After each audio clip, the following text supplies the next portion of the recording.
សម្ដេចតេជោហ៊ុនសែនអញ្ជើញរៀបចំពិធីបុណ្យតក្កេណានុប្បទានខួបគម្រប់7ថ្ងៃនិង100ថ្ងៃ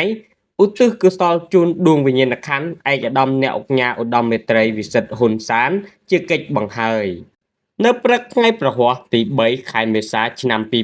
2025សម្ដេចតេជោហ៊ុនសែន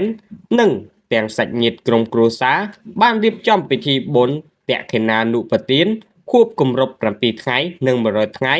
ឧទ្ទិសកុសលជូនដួងវិញ្ញាណក្ខន្ធឯកឧត្តមអ្នកអង្គការឧត្តមមេត្រីវិសុទ្ធហ៊ុនសានដែលជាថ្ងៃបញ្ចប់បន្ទាប់ពីទទួលមរណភាពកាលពីថ្ងៃសុក្រទី28ខែមីនាឆ្នាំ2025ក្នុងជន្មាយុ78ឆ្នាំដោយរោគទារពាទ្យពិធីបុណ្យនេះបានប្រព្រឹត្តទៅតាមគន្លងប្រពៃណីព្រះពុទ្ធសាសនាដោយមានពិធីថ្វាយនិងប្រគេនយាគូសម្ដេចព្រះសង្ឃព្រះរាជាគណៈពិធីបូជាគ្រឿងសក្ការៈមនសិការព្រះរតនត្រ័យនិងសមាទានសិលពេលភត្តាហារថ្វាយប្រគេនសម្ដេចព្រះសង្ឃនិងព្រះរាជាគណៈនិងរាប់បាត្រព្រះសង្ឃ78អង្គជាកិច្ចបង្ហើយបុណ្យ